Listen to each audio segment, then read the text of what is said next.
Thank you and welcome to the show this morning. The topic this morning is Life After Life, the Ben Mathis story. And we're fortunate to have with us Ben Mathis as well as KWalker to talk about some of Mr. Mathis's experience after having been released from being incarcerated for life. And of course, Pastor Walker, let's have you to not only introduce yourself. I think you've been with us many times, and I know you need no introduction. But also, after saying a few words about yourself, why don't you say something about Ben Mathis, you see, about how you happen to have met him and how you happen to be with him today. All right. Well, I'm Pastor KWalker. I'm the pastor of the Hands of God Christian Church, Dr. Haney. I want to thank you again for having us on your show.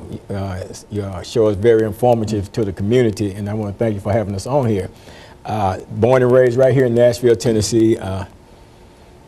Educated in Nashville, Tennessee.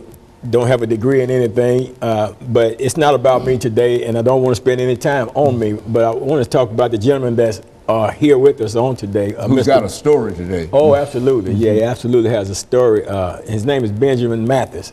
I met Ben out at the River Bend Maximum Security Prison back in, had to be around October of 1999. I went out there to speak to an inmate organization out there, a group that was called NBO.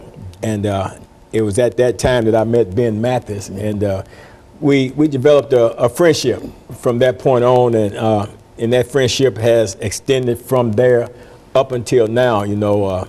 Found out, you know, that, you know, it was never an issue about being open and honest about, you know, what he was incarcerated for.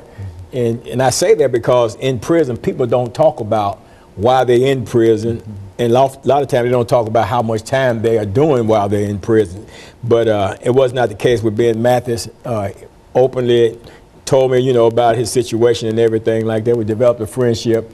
We worked with that organization together, and it just been something that's ongoing. And I'm just glad to be able to be here today and to let people know that there is a positive side of incarceration that we don't get to see. Because many times, as I've said before, Dr. Haney, we'll follow the individual from the crime scene through the courtroom, all the way on the backside of the courtroom to the gates or the walls of the prison system. And from that point onward, then we just drop it and we no longer see that individual. We're no longer concerned about that individual. It's out of sight, out of mind, but not realizing that people do go into the prison system.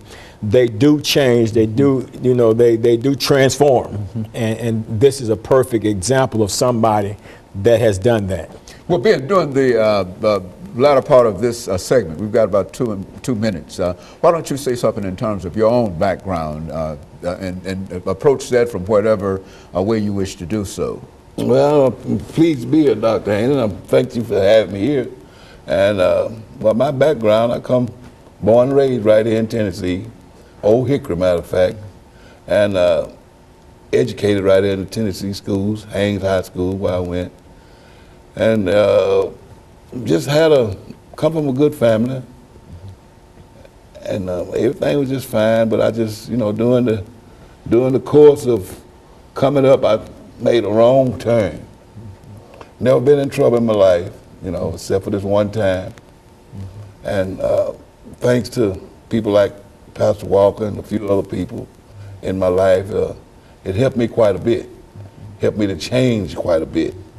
And that means a whole lot. And, you know, of course, about my case, yeah, I was a convicted murderer, had a murder charge, which is something that I have a lot of sorrow for, which I wish that would have never happened, you know, because it caused a lot of pain to a lot of people.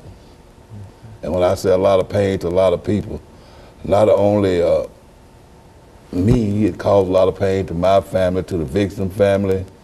And it's just, when you're incarcerated, you incarcerate a lot of people with you. And that's not too good. And it's just with my life after, I spent 22 years in the penal system.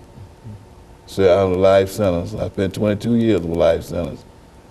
And due to the help of Pastor KWalker, I'm always say that because he's meant a lot to me. and a few other good people in my corner. And I finally got the opportunity, by the grace of God, to come back out in the free world again. Well, and of course, Bill, Ben, what we're getting ready for is our first commercial break, after which we'll come back and we'll generally discuss things. But really what we want to talk about is how you must have felt from that first part until finally you were released. Did you ever think you had an opportunity to get out of that situation and et cetera? And of course, we'll be back with our audience following this very, very short commercial break.